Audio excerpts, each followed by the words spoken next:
She's not starting over no more.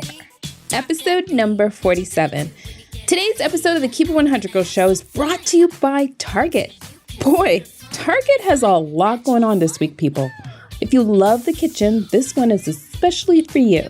Target is offering 20% off kitchen items using the code KITCHEN, starting on September 25th through October 1st. Fall is officially here, so prepare for the sweater weather with 30% off men's, women's, and kids' outerwear when you use the code FALL30 at checkout. Speaking of cool codes, Target is also offering 25%, and you heard it here, and an extra 10% off home items with the code FALLHOME. Are you ready for another one? Because Target is giving 30% off bedding starting September 25th through the 26th only. And if Halloween decorations is your jam, you don't want to miss out either. For easy access, find the Target shopping link to these sales located in the show notes. You can find them right there on your phone or even your desktop when you click the 3 dots where it says the episode title, and it's going to pull up a bunch of choices. You're going to select View Full Description. And voila, scroll through the notes and find the Target shopping link. Otherwise, just head on over to ninababel.com/podcast. And you're going to look for that Target shopping link located under episode number 47. Welcome back to another edition of the Keep It 100 Girl podcast. As always, thanks for listening in this week and joining me this Tuesday. Live from Washington, D.C., I'm your host, Nina Babel. And if you're joining for the first time, I hope both women and always you men celebrate embarrassment in their lives. This is where I get both men and women to tell the truth, nothing but the truth, even if it's totally embarrassing or super cray. People want it. They want it raw and they want it real. The more edgier I get, seems like you guys like it. And if you have any edgy suggestions, of course, you can hit me up on social media or my direct email, which I'll give you near to the end of the episode. Girly Nation, are you ready to keep it 100? My hand is raised. How about yours? Are you ready to keep it 100? Ready to keep it 100, girl. Oh, Nina, I keep it 100, baby. Yes, I'm ready to keep it 100. I'm ready to keep it 100, girl. You know I'm going to keep it 100. In last week's episode, I got both men and women to share condom excuses that you men use. And you know what? I gave the women the girl code responses they need to tattoo in their brain. I gave some reverse psychology BS by sharing my don't be fooled tactics used by men, because some of them just get away with it. Next, my morning sip episode was one of my vacation shenanigans, featuring myself, my BFF, and the taxi driver with our taxi cab confessions. Not only did we discover we are all Scorpios in the car, but it turned out to be a candid, fun, unfiltered conversation on the intensity and the reality of emotions related to relationships. So take a listen. But fast forward to today, I have a monthly spotlight on Leslie Maisha Michelle Johnson, who was born and raised in the DC area, and she describes her life more of a horror story than fairy tale. Let's keep it really 100, okay? Yeah, keep it 100. Look at here, man. Look, bruh. When I got pregnant, I was 16. So when I had him, I was 17. That was the phase of my life, my 20s, I was scared to be alone. My behavior looked as though I was acting out to be bad, but it was actually me saying, get me out of this. I don't want this. You know, can I just wake up and the dream is over? I gotta get out of here. This episode is a reminder that, you know what, the most painful, embarrassing times in our lives can really inspire us to make and do powerful, positive changes in our lives. And as you listen, remember, shame is not true. It really isn't. We're going to have some many deep conversations that take a tailspin of many twists and embarrassing turns in the wrong direction. I'll be honest, it gets heavy at times. What I appreciate about Maisha is how unafraid she is to talk. Her desire to impact singles of today and show them that without God, you cannot do anything to fulfill your purpose. She became a nurturing savior to the wrong men in her life. And if you have self-esteem, identity issues, been a victim of abuse, teenage pregnancy, single motherhood, suicide, or had those exposures to drugs and alcohol, then you're going to be able to relate. But we need to know this little girl first. As I preach and tell you guys, we are a product of our environment, and we need to understand her beginnings and what she was taught and not taught.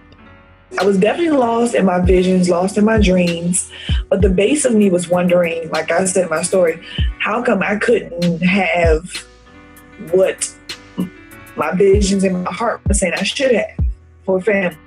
I had the two parents, so I had what society said should be, but I knew outside of my own wisdom that I really don't have it because I didn't have the support that I felt a father should have. Like, we didn't go on father-daughter dates.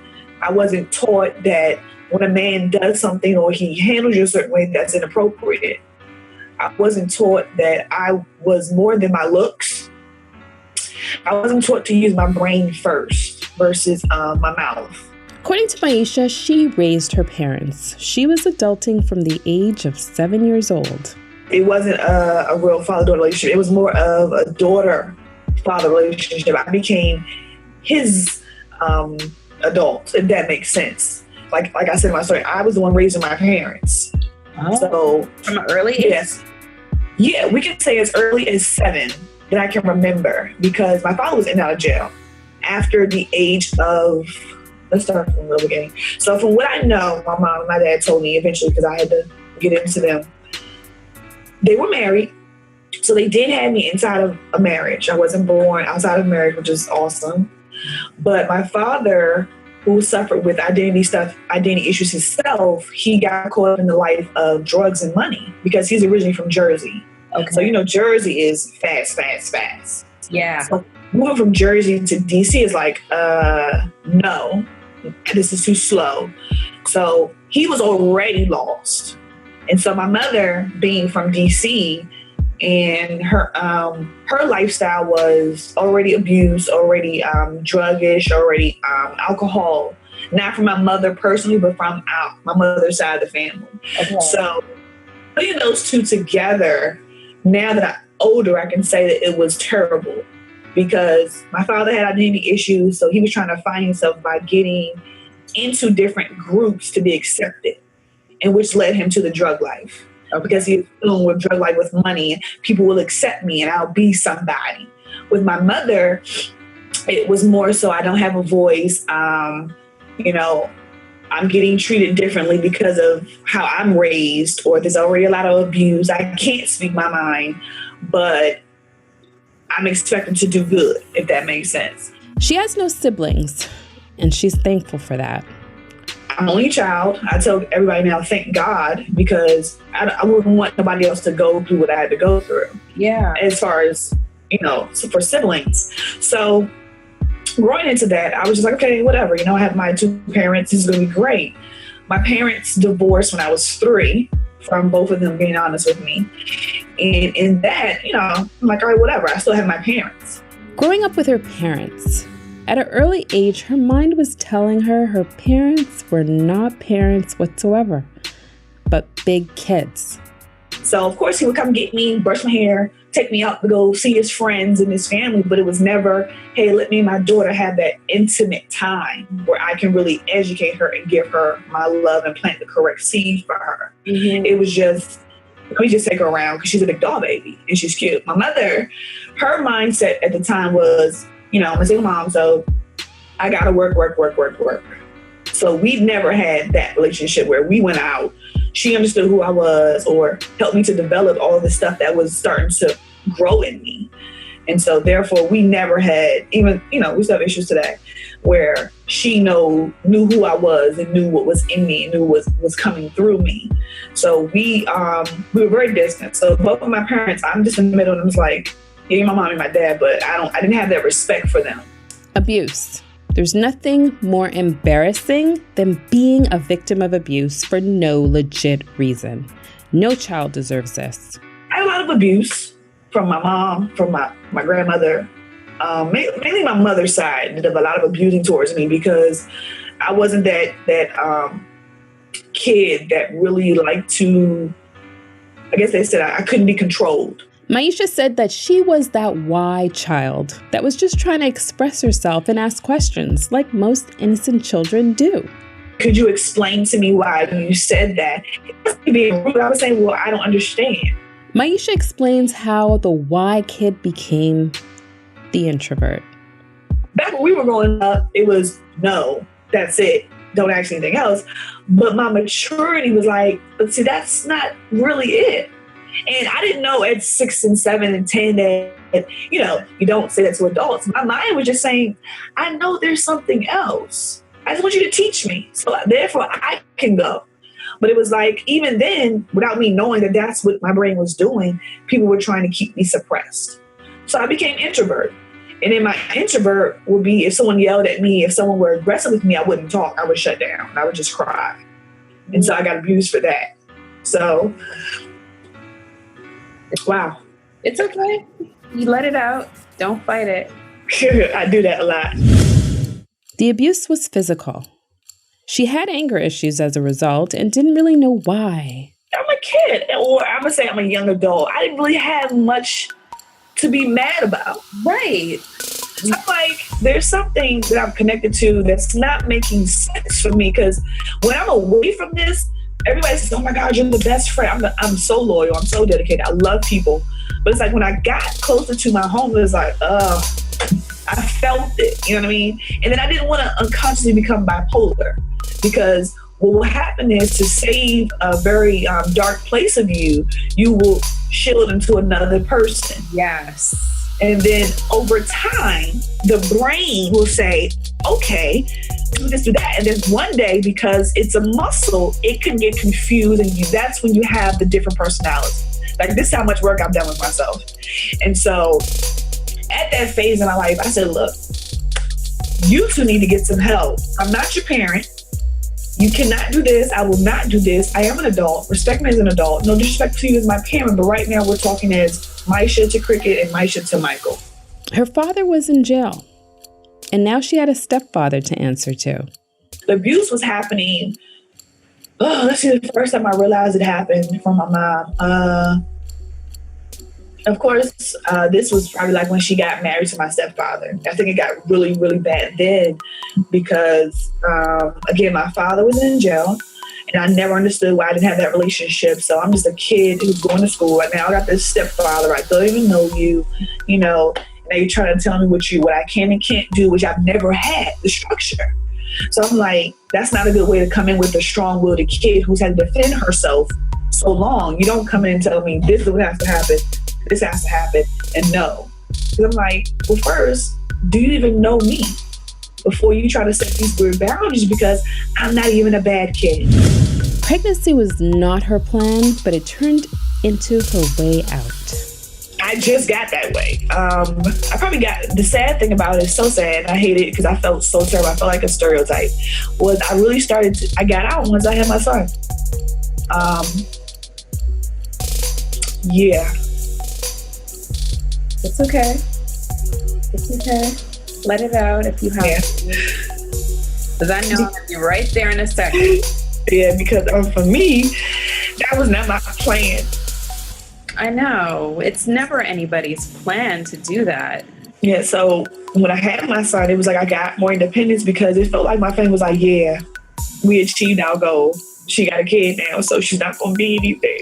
She didn't know anything about birth control.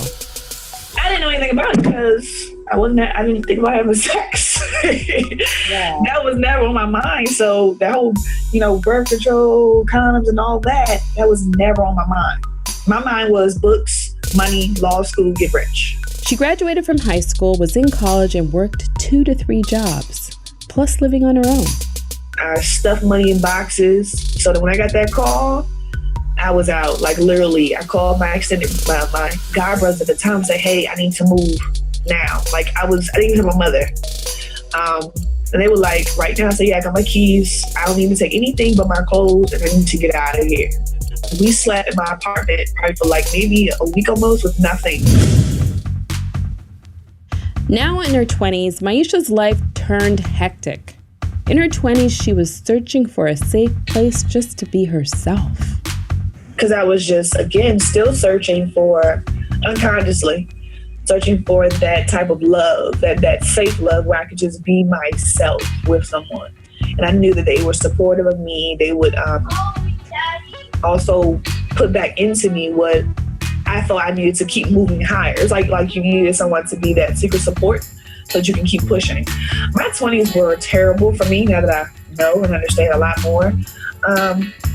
I won't say I was searching for myself. I was searching for a safe place to be myself because I already knew who I was. I knew who I was before I was 10, literally, because the way I would have conversations, I could tell you, whatever. But I had a gift, and I still have it, and it's very intense. It's called the gift of discernment and the gift of seeing. So in my 20s, it was like I didn't have the mature understanding of what the gift was at the time. Mm-hmm. So I would see my future, and I'm like, oh, great, this is about to happen. And I would talk too much. And I would talk to people who I didn't know understood my gift. And they knew what I had, but I didn't know. So again, it was a lack of, at that time, I want to say spiritual maturity. Because like I said, I'm embedded in church. So I'm like, oh my gosh, so this happened in my life, this is about to happen right now. I can do this and that and that happen. Like, how you know that? I'm like, I just see it. Me being, again, spiritually immature. I was speaking too soon of the visions that God was giving me. And the people that are around me that knew of this spiritual level started to P-R-E-Y on me. And therefore, what was that? P-R-E-Y, pray. Oh. Yeah. The other men in her life. I never claimed my son's father as a relationship with my boyfriend or anything like that. I say that was a situation that happened because I was just a young girl being wild. Honestly, being disobedient, people told me not to deal with him. I was like, whatever, I dealt with him, even people in the school. I came to a new junior high school. I was at Dale Junior High, and I was new to the school, but the kids knew him. They were like, no, you're better than him. We don't even know you, but we know that he's beneath you. Like, please don't do that. He's nothing. He will ruin your life. I'm like, how can y'all judge somebody? Me being in the clouds, being retarded. I'm like, he doesn't look that bad. They're like, Maisha, we know him. A bad boy? Was he? No, he was a phony bad boy. He had the mother and father household. He had the good household. He just was looking for unnecessary attention to try to fit in. So he had identity issues as well. And so, me too, identity, lost kids. And again, I will always say spirituality has a lot to do with some things, but I don't want to say he preyed on me, but he definitely approached me more than I approached him. I was never an approacher to a guy. That was always in my mental standards that I'm not chasing no dude. Exactly. He pursued you. Right. And of course, I was like, well, he's giving me attention, so I'm going to feed into it. We hung out, stupid late night hours. 2 o'clock in the morning, young kids at the Metro bus, missing buses because I thought I was in love. And so we're sitting at the bus stop till like 2 o'clock in the morning, bus is going by. I'm just like, no, I don't want to go home yet or whatever. What's your definition of love? Today, my definition of love is action. It's definitely doing far more than you would do for yourself without expecting a reward. And what was it when you were 16? Saying nice things to me, holding my hand, giving me attention, just sitting there and listening to me. Because my thing was no one would listen to me. Her real weakness was relationships with males.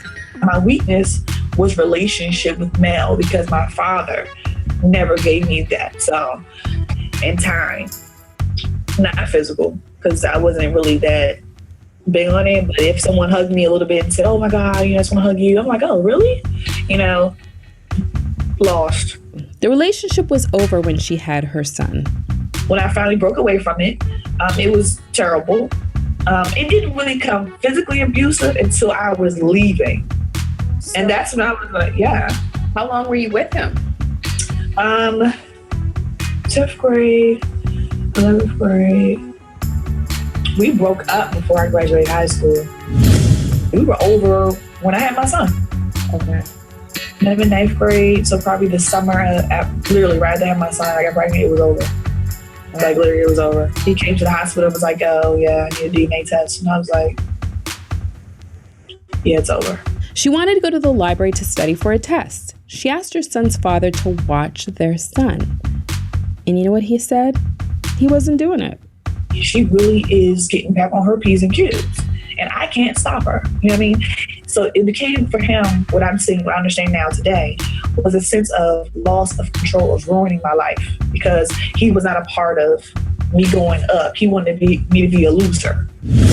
We're over. Like, we had been over for probably like almost, obviously, my son was probably like 4.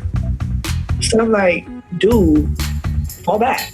You ain't got no reason to be. I never was that mother of a child who called and harassed about money, first formula, never. I was a mother that said, okay, I know what this is. I got to get on my grind. End of story. Yes, I took him to court to get legal custody because I was brain smart. I knew what it meant to have that. So I definitely got legal custody. So, you know, I have sole custody. I make all the decisions. You can have the visitation. I'm not tripping off of that. I just want to raise him right. When it all started for Maisha? I was in my truck. So it wasn't like I knew when you break with someone, you never go on their territory. I knew that. So I was just outside across the street. Like, I was doing all the legal stuff to cause no drama, and he caused drama.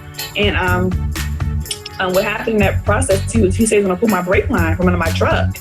And I was like, for what? I just want you to watch your son so I can go to the library.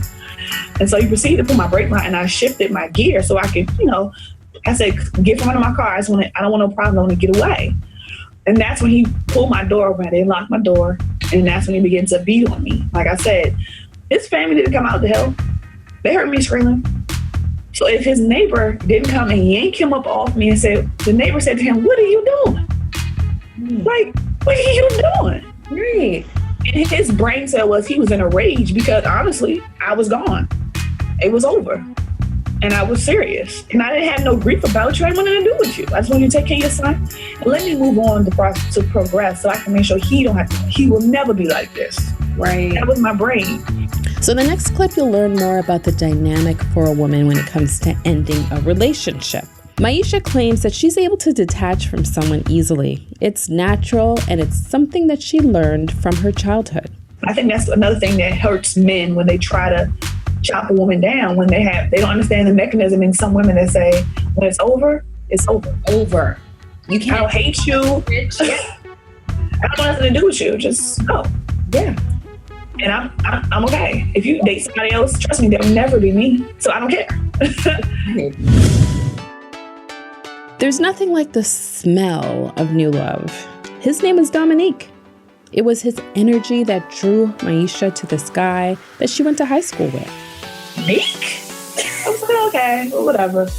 He was like, yeah, what's up? Gave me a hug. And I was like, whoa.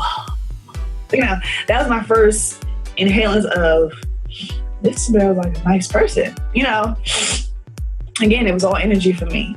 And he was like, oh, yeah, I'm home from school, whatever. You know, it was like that story tale where you separate from somebody in high school and then y'all see each other in this weird spot. And then, you know, hey, home from high school or home from college. And I'm like, all right, whatever. So long story short, we started to hang like friends. I mean, hang tough. Being friends was their foundation to their relationship. We were friends for a very long time. We had a strong friendship foundation. Again, we just chill each other. Like, we spent the night like we was in high school chilling, and our parents were cool. You know, I went to work, and I supported him in college. He supported me in college, and he started to take a liking to my son. I was like, yeah, wait a minute, that's a sensitive spot for me. And so we just really hung like friends. It was a safe. That became my first safety mechanism, or a safe place. She knew it was love. That was the only, my first taste of relationship love. How long would you say you were friends with him before you decided to become his girlfriend? We were friends for probably like a couple months. It was like, I'll never forget, it was, I want to say August to October. Yeah, October we became official. And do you find yourself the type of girl that gets attached early, or like you have this Teflon Don about you that you're not trying to go there unless someone brings it up? Or you one of those girls, because you don't sound like one of those girls like, am I your girl or what? Or do we need to have that conversation? Mm-hmm. Then I wasn't. Okay. Then it was, all right, we're cool. All right, cool. We together. All right, that's what's up. Right. Because, again, I was so detached from the thought of it. I was like, all right, this is my friend, and now we're in a relationship, and it feels the same, so I feel good. Ain't no stress, about the title. Right. It was awesome. I won't lie. That relationship was awesome. It was awesome. I mean, what did you love about it?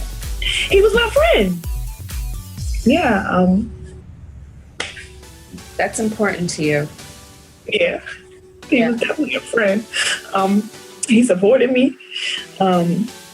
He definitely was a protector. He knew firsthand everything I went through with my son's father. He actually he's the only person that ever touched my son. That's why I'm so salty right now. He basically raised my son. Okay. So him and my son had that father-son bond. It was hard. But things changed. Insecurities increased, and they had an altercation, something that she's too familiar with. And then lastly, he cheated. One thing I do have in me is a gene to know when someone's lying. I have that thing in my body that is just like, it's not, people say, oh, it's your conscious. No, it's a spiritual gift. I've had it since I was a kid because, again, I deal with my father lying to me so much, my mother, my grandmother. So it's like, I had the BS detector. Yeah. and especially when I was embedded with a person, when you're really in tune with someone spiritually, emotionally, physically, you know them. Right. So if anything changes in their routine, something is wrong. She knew it, but she was scared, like most women, to lose what you think your mind is telling you is a good relationship, and you're going off based on emotion. I knew it. And so, because I was scared to lose what I thought was the best thing to me at that time, I kept it inside. I wanted to wait a little bit more to get then the smart side of me said, wait till you get a little bit more evidence, because you don't want to act off emotion and he think you're crazy and you ruin it, Right. I was the only person that was talking to myself. Right. Right. And so I got confirmation and I said, okay, what do I do? How bad do you want it? And is it worth it? Think about 10 years from now, is it worth it? Like I had to put this into myself. And I'm saying to him, why? Because I am that person that if you talk to me, be so honest that the bottom of your stomach is hurting. I can feel when you're lying. I can feel when you're being genuine with me. Then I can deal with you. We can move past it. But if you're lying to me over top of lies, I know the truth. Yeah. I gotta get out. Every girl says this once in her life. She thought Dominique was the one. Of course. We were in premarital classes. Oh. We were actually about to take that next step. We were going to get married. It was that. We had passed all the other levels. We went through the battles of insecurities. We went through the battles of fighting. We went through the battles of I'm not sure about money and all that. Like, we supported each other. When I say there's nothing, like even to this day, well, now it's different now, cut off. Back then, there was nothing he did not know. He knew about my dirty T-shirts with sweat stains on them. Like, he knew, okay? He knew about my time of the month. We were that embedded in each other, okay? She enlisted her male cousin just to go to this party with her. She needed closure, and this was the way to do it. Let me know what she looks like. I already know that she exists. My dream told me that she exists. My body's telling me that she exists. His behavior is telling me that she exists because he's not this type of guy. He's not built for cheating. He's not. And so I said, okay. So I looked at him outside the party and I said, for real? This is where we at? Like, for real? And I walked away because he wouldn't let me into the party. And I'm like, what? At first I was like, what? And he let my cousin go. And I was like, you know what to do. Right. And so I was just like, do you know how obvious that makes you look that you're cheating? You got to play it off. Right. Thank you for confirming. So what I did was I began to form a safety escape plan. This is what I teach certain females that are obedient enough to listen. You never let the man know you have all the cards. You never let him know you know everything. You just say, okay, do your regular routine, still be nice. But at the end of the day, you need to have that one conversation that says, okay, this is why I'm leaving. But if you know he's an irate physical guy, you just leave. And you don't tell him where you are. You don't ever pick the phone up. How did Dominique explain the infidelity? Maisha's going to tell you. He was never that guy. He allowed the people around him, because of how I reacted to that, he allowed them to put him in a place of, yeah, she is wrong. Yeah, she is crazy. Yeah, you know, because she got this going on with her family. So he began to use what I told him as his safety mechanism to walk away from facing what he had caused. And I was like, he cheated, y'all. They were like, me? I was like, he's a man. What's the difference? You know, they had put it so up here. I'm like, y'all know he's still human. Yeah, he's a man. I roll. So the puzzle to how he cheated was what really ticked me off, which we might get to. But yeah, we officially broke it off. I was like, yo, you got a girl. And, you know, I'm very respectful. I've always had this thing, it never changes. If you have a female, don't talk to me. If you have a girlfriend that's who's in your space, you go get your advice from her. Yeah. I don't break up homes. I don't break a relationship. I don't care what you say it is. Right. Because I've been on both sides now. Right. So I'm going to respect it and say, I don't want no curses coming to my future marriage. So you take that over there. Mm-hmm. We will not have any conversations. And unless she knows that we're talking, we can't talk. Dominique got married. Maisha knew, but her son found out via social media. He is turning into Dominique. And so what I said was, okay, God, this can work for our good. So I allowed him to keep that relationship. But I told Javon, you know, he's getting married. You know, he has another family coming along, and we have to respect his choice because we don't want to curse for something good that's coming for us. Yeah. And he was like, all right, cool. But, you know, I wish you would have told me. I said, babe, I understand. But you got to understand, too, that he's not obligated to do that for us. But if he doesn't think out of his heart he should, we can't expect people to think the way we think. You know, so I had to break all that down to my son. But luckily, he's one of those, like, I get it. You know, but he was hurt, you know, because he found out via social media that Dominique got married. Oh, wow. Yeah, he told me. I already knew. He said, did you know he got married on us? I was like, it's not on us. But I get it, you know. He still was like, he belong over here. Maisha took a 4-year break from dating. I took a break from dating, obviously, after dealing with Dominique. We broke up in 2007. I took a 4-year break from dating because I knew healthy-wise I needed to get myself together. And whatever God was about to do, I didn't want to miss it. So I asked her what dating is, what it means to her at this stage of her life. You're getting to know my parents. We're going out to the movies. We're having nice times in a park where we're not, you know, so focused on being physically active.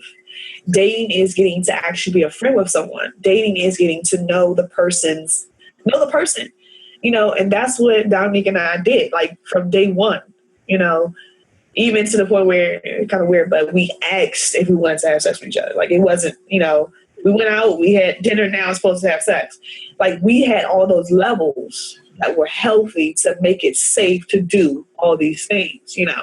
So he's the only guy that I've dated. He's the only guy that has made it through the healthy transition. The jump off. These were Maisha's rules. I messed around, I did, but I never let no one ever back into my secret. Like no one would ever get past the shield. You would always get the mean me, and then I would be a little nice just to be physical with you. Like I knew what I was doing. So what was messing around in your world? Is it just like a needs thing? Like messing around back in our day was, what's up? We hang out, all right, cool. We go to the movies and then we go home, go to your house or go to my house and we have sex. And then you go your way, I go mine. Yep, definitely. Yeah. But because of the brain set The mindset I was in, I was very bold with it to guys. I'm like, look, I'm not really looking to be with you. Right. So we chill, and it happened. I'm going home because I'm going to take care of my son. You know what it is. Just keep it real. If you're not really trying to be with me, I can smell it. So if you want to go to the movies, cool. I'll go to the movies. If sex happens, it's because I wanted it to happen, not because you wanted it to happen. But I'm going home. Right. And so I became a dude in a female body for a couple years. Yeah. And honestly, I became ruthless. Like, I was just like, look, what's up, nigga? Like, what's good? You know? And they were just like, you know, who is the guy here? And I'm like, wait, you're taking too long. It doesn't take this long to get, you know, hurry up. Because I'm over it, you know? And that's because I was numb.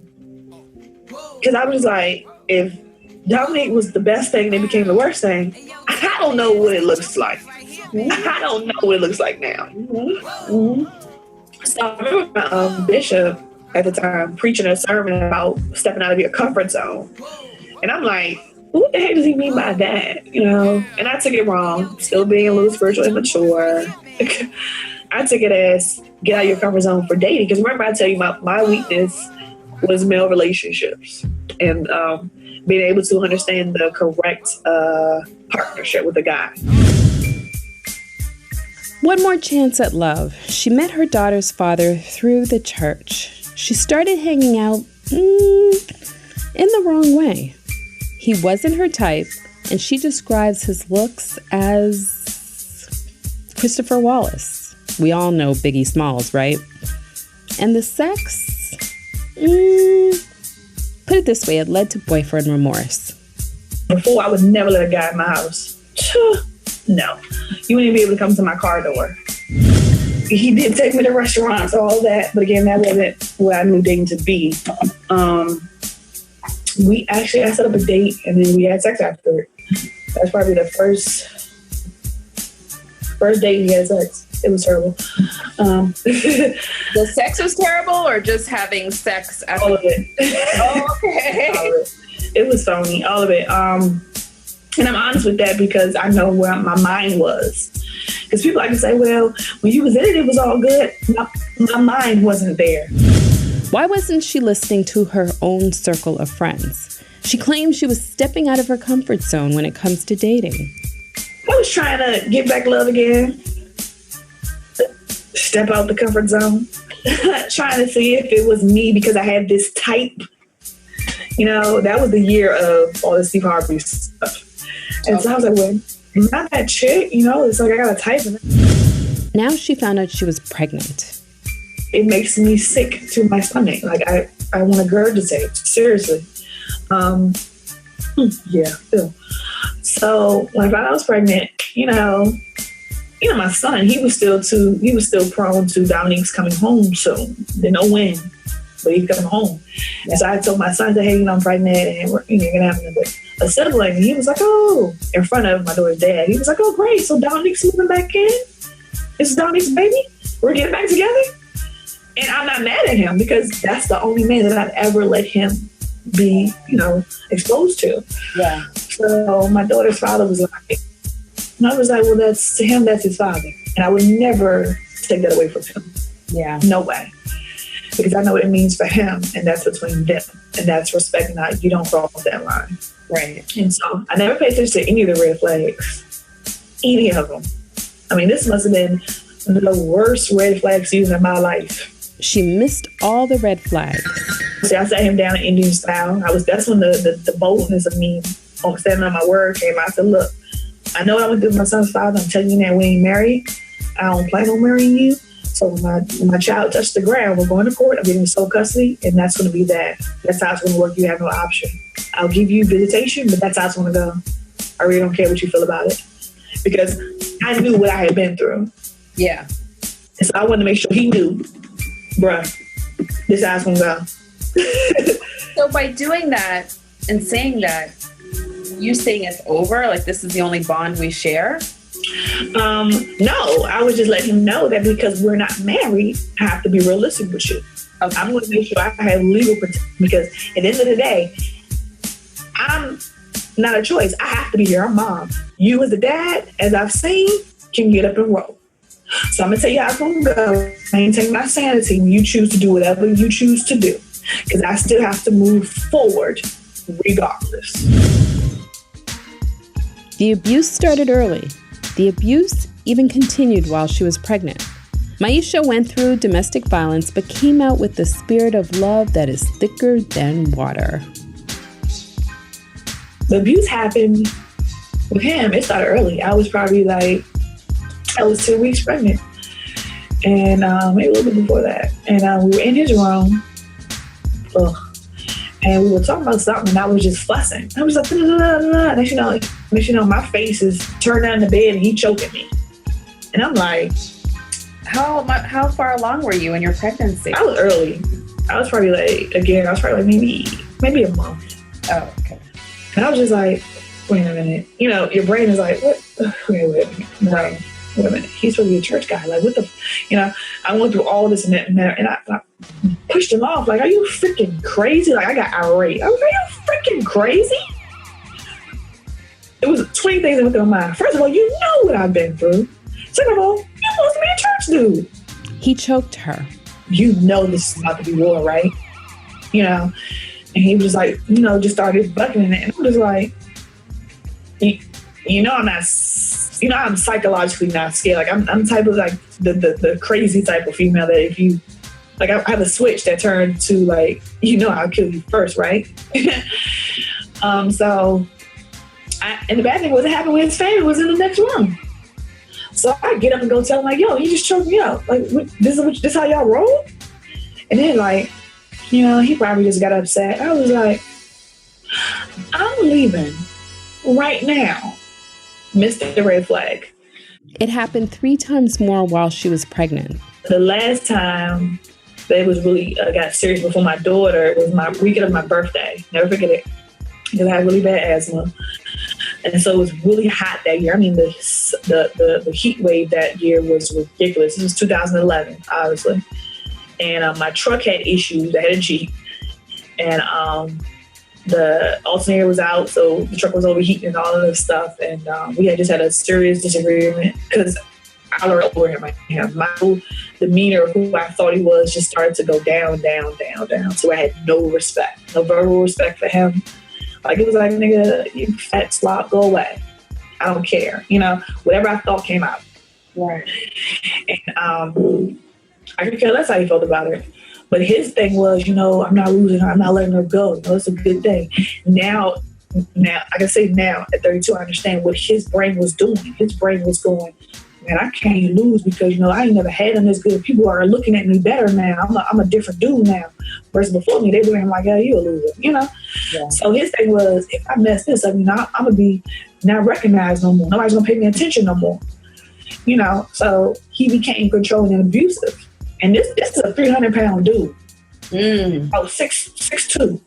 Larger than me. And I'm like, okay, Jesus, let me just say my last couple words because I have a feeling I'm not going to make it. You know? And so that time he got really raged. And he literally, okay, people thought I was exaggerating. The police thought I was exaggerating until he got to my house. He literally walked through my front door. We were having an altercation. I locked my door. I was like, yo, go home. Get away from me. This 300-pound boy with all this rage, because not knowing he had problems, family problems, he walked through my door. And I had hinges on my door. And I had the little safety lock on my door. He walked through my door. And he grabbed me up off the couch. And I will never forget it. I'm off the floor, pregnant, mind you. And he was just punching me inside of my head. His hands are huge. And I'm just like, I'm going to die like this? You know what I'm saying? No, I'm not going to die like this. You know, I'm just trying to fight as much as I can, biting. I'm trying to do whatever I thought I could get this thing off of me. Right. I'm like, I'm going to die. Imagine because of the circulation from him choking me, I was winded, you know, in and out. So I'm pregnant. So I had to call 911. She called 911 to make sure the baby was okay. And turns out she was pregnant with twins and lost one. When I was 10 weeks pregnant, my water had broke at church doing praise and worship. And I found out that I had lost a baby. I was pregnant with twins. Oh, wow. I didn't know that. And so I had lost one of the babies, and I knew why. Why? Because of the abuse and the stress. Okay. I knew why. And so I looked at him like, okay, now I know what I'm in. You know what I'm saying? And from that day forward, I think I lost myself. What does it feel like to lose yourself? Maisha said, she's hippie, she's black, she's thick, and 5'9", and has never been a size 0 in her life. When I went through the pregnancy, because the abuse kept going on throughout the pregnancy. When I had my daughter, mind you, hold up, back up. Because of that situation of losing the baby didn't pass like a normal miscarriage. Okay. I had to stay on bed rest because the baby was still dying and had to pass that way. So it wouldn't affect Nyla because they were fraternal twins. Okay. It was 2 separate sacks. Okay. So I had to be on bed rest from, technically it's supposed to be from June. No, it was like maybe April to September when she was supposed to be due. But she came in August, obviously. And because the other baby had to pass on its own. Okay. When I say that smell was death, I was just like, God, get me out of this season because I never want to feel like this and smell. I couldn't get out the bed. I had lost so much weight. I'm like 5'9". My normal weight is 195. I was wearing a size 0. I asked her what was going through her head when all this abuse was happening. At the time was, I don't want my son to walk in. Because my son had already developed a safety mechanism. He was already protective over me. Her son never saw anything, but it took 7 years for her to end this relationship. Being pregnant and having all this abuse, I was like, I don't want my son to come through that door. I don't want my son to see this because I don't know what he will do. Right. And so thank God, if I have anything to thank God about other than some other things, I always tell everybody, I thank God my son never saw any of it. For some reason, he was never around. And I say never, he was never around. Even at the point where after I had my daughter, I was stupid. I was so out of myself. And I stayed in the situation for a very long time, too long. So this happened from about 2010.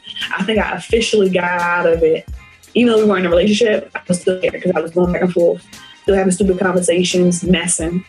And I officially broke loose 2014 June. Never forget it. You never forget those pivotal dates. Now the suicide attempts and abuse. It did get worse. My daughter was 7 months. And that was the second time I tried to commit suicide. I literally tried to jump out the window.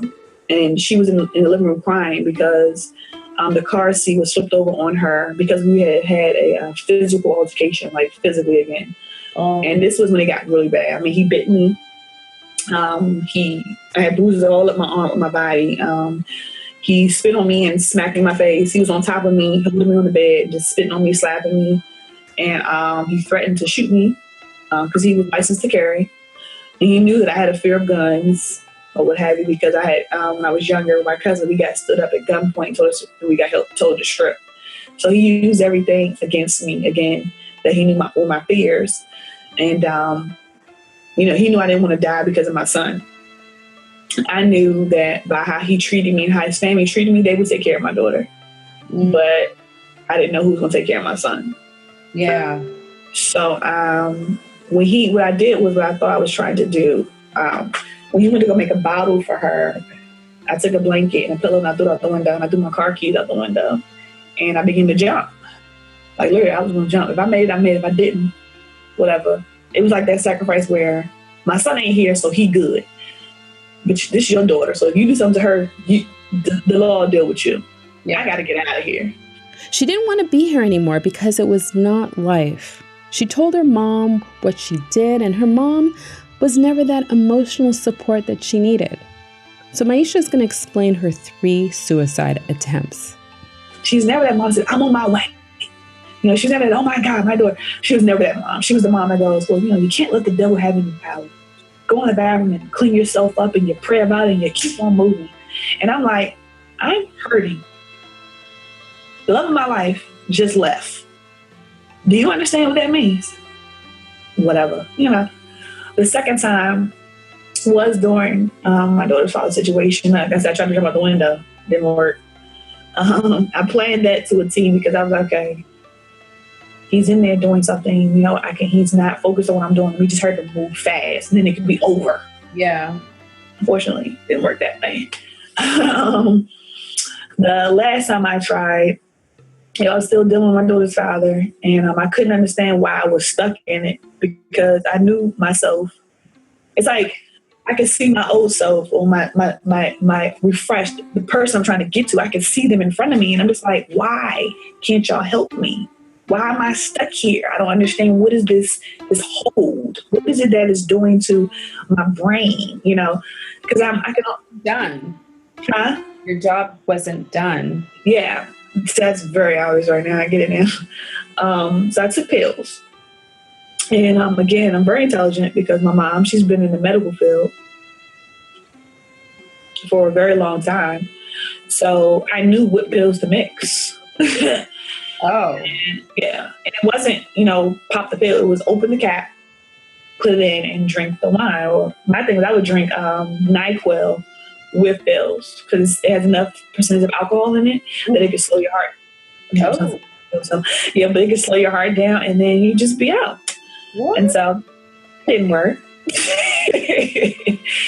And I said, okay, look, God, I really was having these people understand when I say I talk to God like he is my rock. I say, look, Jesus, look at here, man. Look, bruh. Why won't you just let me go? Because I don't understand at this point. What is my purpose? I did not know my purpose. Yeah. I had a glimpse of what I wanted to do. Of course, I wanted to help people, but I didn't know how I was supposed to. Same but different. The cycle always repeats itself. The children's father and even her father. There's a connection. Neither one of them take care of their kids.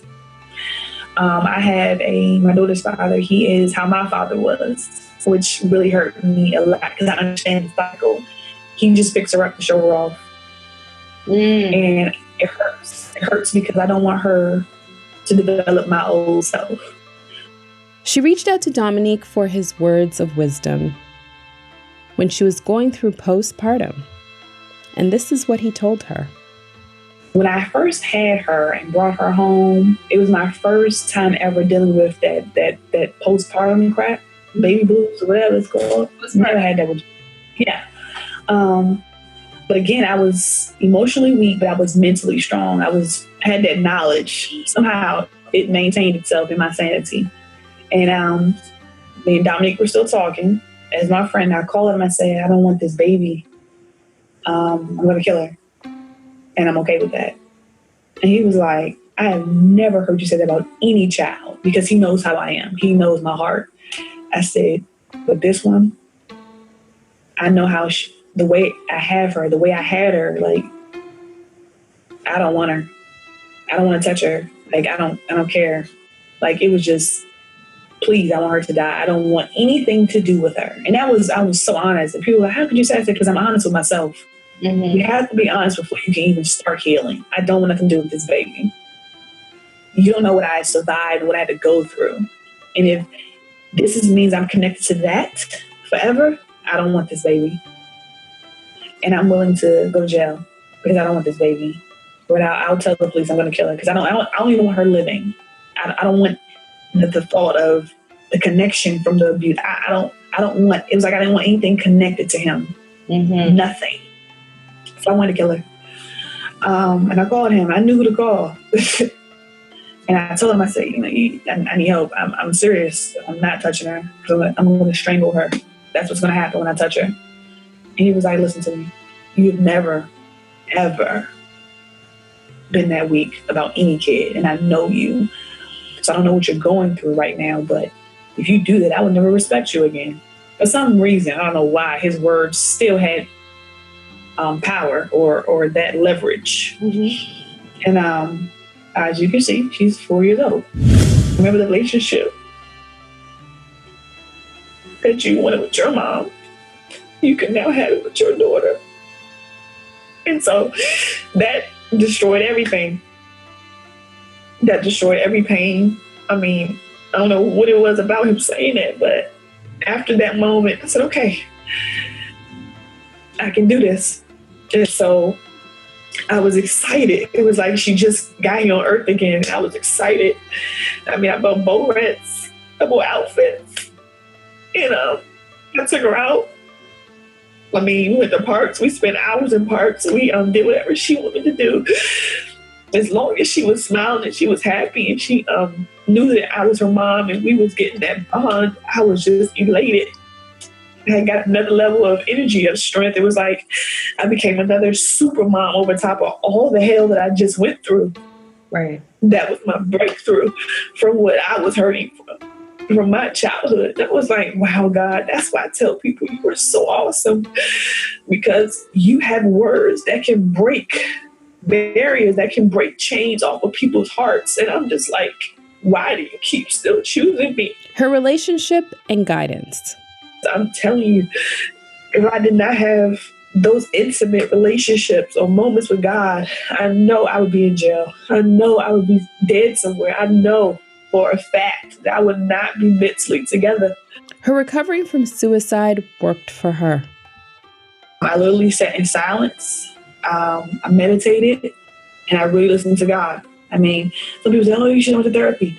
That's for you. I know me, you know, and I knew that my understanding of certain things was a little bit past what some therapists are. They like to stop at a certain cap. And I'm just like, there's more to that.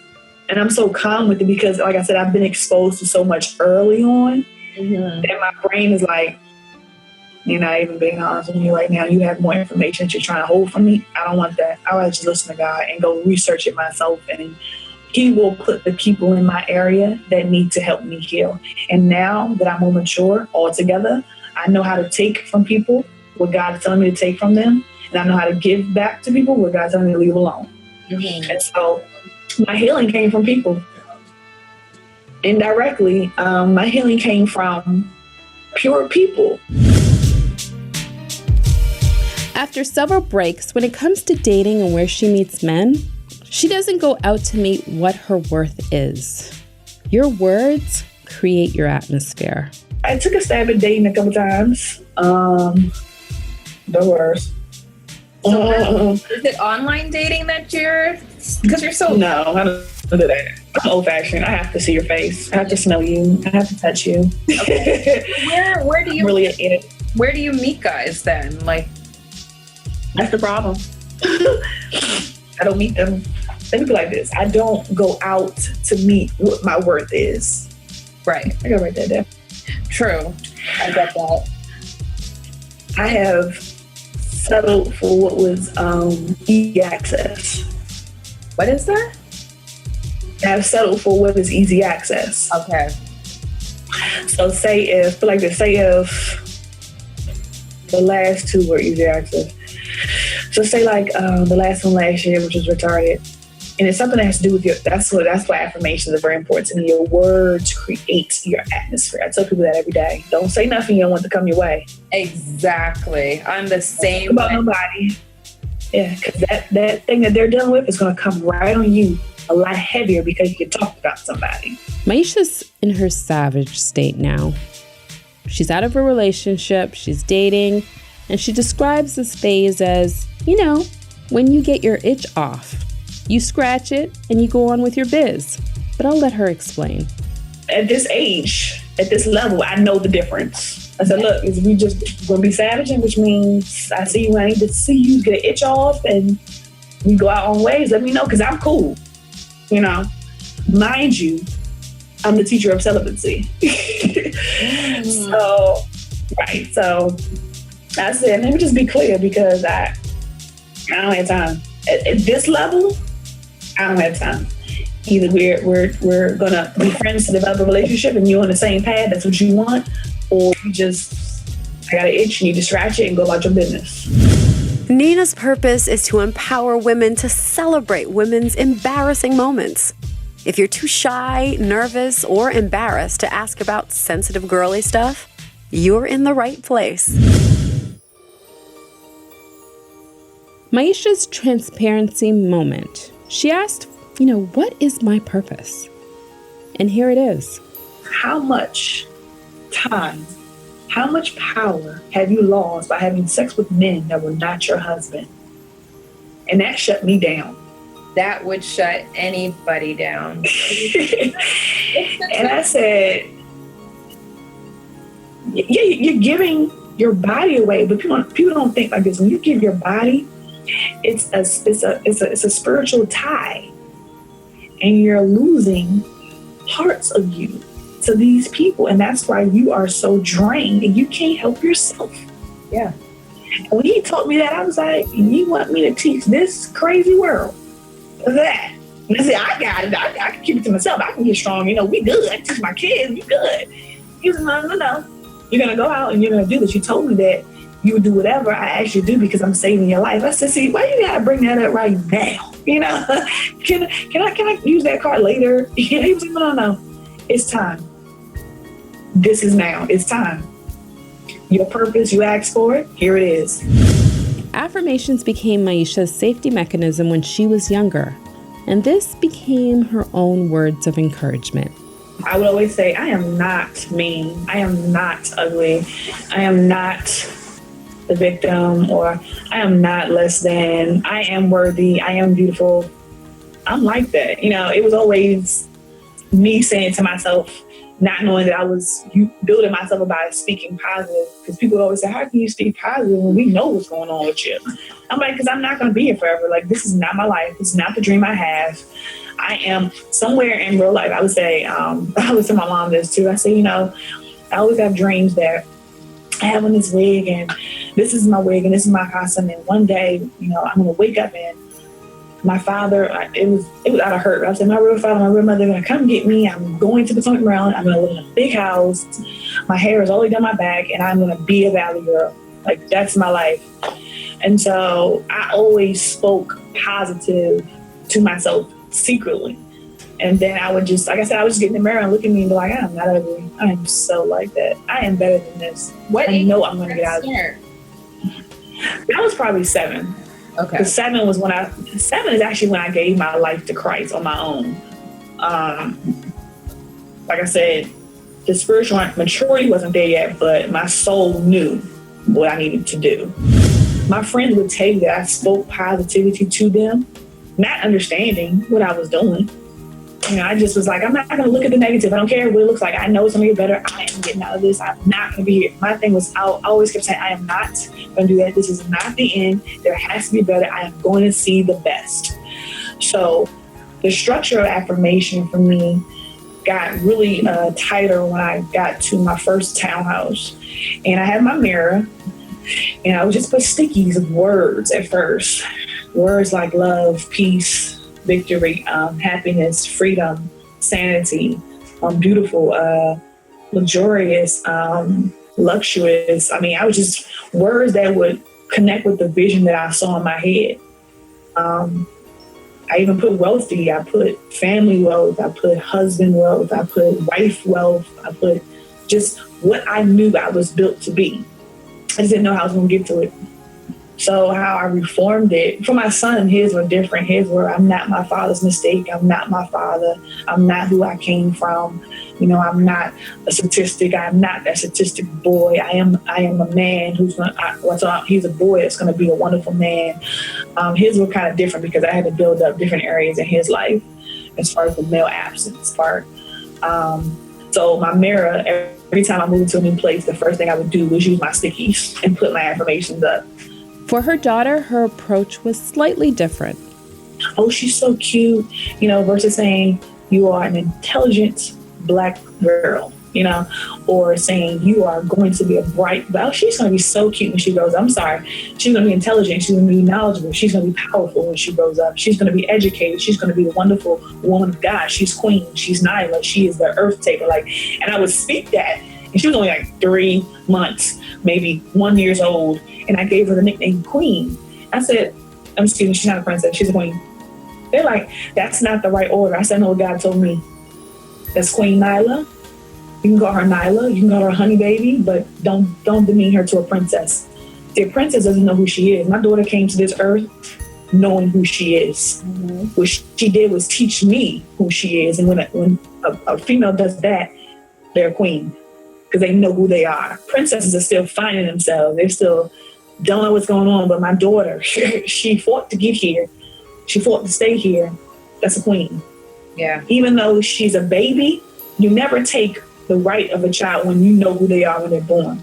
That's their birthright. You have to raise them up to be secure in their birthright. And that's what's the problem with society. Learning your child. Maisha says you have to be consistent. What I did was, I said, come on, we're about to do the affirmations. And at first she was like, I don't feel like doing that, because we would do it, softly. I'm like, Janala, what you do that? She says, I am queen. Like that, because she knew. And I was like, well, because we had these scripture cards near my room, because she was having certain areas of problems in school with her behavior. And I said, God, give me the scriptures and the words to say, so she could say them, so could, memorize in her head, so she can remember these behaviors connected to the scripture, so you wouldn't keep doing these behaviors. And we would recite them every day before she go to school, with the scripture. And I remember one day I was just stressed out again, and I didn't pull them cards out. She says, Mommy, I'm not getting out this card until we do our cards. I said, little girl, I gotta go to work. Get out the car. She was like, Mommy, we didn't do our scriptures. My day is not gonna be good until we do our scriptures. Mind you, she was only 4, just turned 4. And I said again, thank you, God, for reminding me that I have to be consistent and that my daughter is watching every move I make. Right. And so when he told me to do the affirmations with her, that was not scripted. It was not written down. He gave me every word because it's according to who she is. It's according to what her battles were and are. It's according to what the devil was trying to destroy between me and her as far as the mother-daughter relationship. And when those words came, I said, okay, we're done. Like, I didn't look at it like, oh my God, the world is going to explode. I was like, good, my daughter is solid. She's got this. We got this. Our bond is going to be amazing. I know who she is. I know how to relate with her. I don't say to because she's not a project. She's a person. She's my daughter, so I relate with her. I teach mothers that. Stop saying relate to, it's relate with. But you need to grow with her. So she posted the affirmation video, went to work, and shut her phone off. But this is what happened. My notifications were like stupid. I thought somebody had died. I thought somebody had died in my family or something. I was like, well, who do I call back first? Right. But then one of my friends that I really pay attention to, she texted me and said, yo, go on Facebook. Your freaking video went viral. I was like, is that a good thing? Because I had disconnected from the old me knowing social world. I was like, well, this 2016, is that a good thing? Because people go viral for bad stuff. And I don't want to be caught up in that. I just got my name cleared in Jesus' name. I just got my sayings back. I don't want to be in the midst of no light. I just want to stay calm, raise my kids, and be healthy, She was like, girl, heck no, this is awesome. Like, everybody is sharing the video. It's going crazy. I'm like, I'll look at it later, because my humility level was already like way beyond the skies. I'm like, whatever, I'm not tripping. Right. If it did something good for somebody, awesome. Her mother-daughter affirmation on Facebook hit over 10 million views collectively on social media. Eva Marcille and Mike Epps are just few of the celebrities who shared her post. That's why I need you. Beautiful. I am intelligent. I am smart. I am powerful. I am a champion. I am a conqueror. I am a warrior. I win. I am intelligent. I am powerful. I am victorious. I win. I win. I am smart. I am black and beautiful. I am me. The devil has no power. I win. You win. Let's get it. So when I saw that video for the first time, I realized that my mother never even spoke to me that way, ever, to this day. And I recognize it's a struggle for her, but it touched me. If only mothers talked to their daughters that way from day one, it would minimize half of the insecurities and self-esteem that we experience as women. It's a powerful tool. If this was my purpose, if this is what it was all for, I make sure that every step I take, every person I talk to, every person I get the honor to talk to, I tell them this is not me. This is definitely a God-driven dream. So that's how we are here. God is very faithful, and I'm awed. I'm just humbled every time someone says they want to speak to me or even create an affirmation for someone. It's very humbling. So I'm honored. Now Maisha has a goal. That's the ultimate goal. That's the ultimate goal. I don't want her to ever have that question of, I have the support, do I have the love, and how come do I know who I am and how to be who I'm supposed to be? I'm comfortable with who I am now. I'm comfortable with everything I had to go through to get to here. You never know what kind of adversities that you're going to be dealt in life. You have to love yourself and take really good care of yourself. Don't let the world tell you to disappear. Maisha displayed a willingness to keep showing up. Most people would break. Thanks, girl, for shedding so much of your light into the dark corners of your life.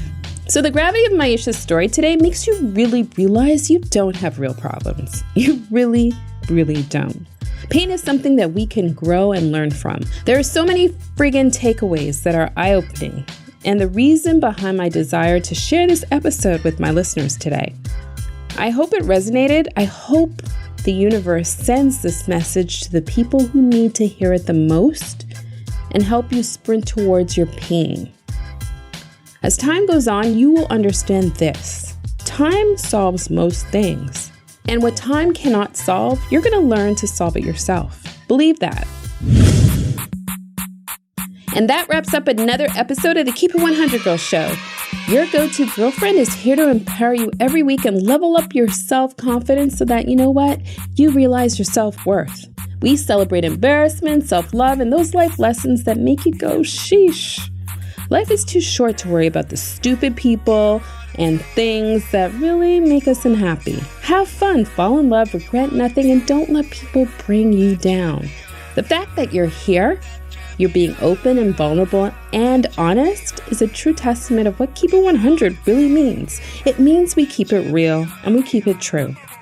But wait a minute, before you go, gotta give me some love, Girly Nation. If you like this episode or any other ones, kindly leave me a rating and 5-star review in iTunes or Stitcher. I rely on it a lot because it helps me stand out from the large crowd. And it helps men, and even you women, understand us a whole lot better. New episodes of the Keep It 100 Girl Show drop every Tuesday on iTunes, SoundCloud, iHeartRadio, Google Play Music, Stitcher, and TuneIn Radio. So if you like my style and my episodes, spread the good word using the handle @NinaBabel on Twitter, Instagram, Snapchat, and Facebook. And you spell my last name, Babe, with an L. Like, hey, babe. If you want to share a story, drop me a line, question, story request, pitch. Go ahead and use my email address, nina@ninababel.com. Smooches!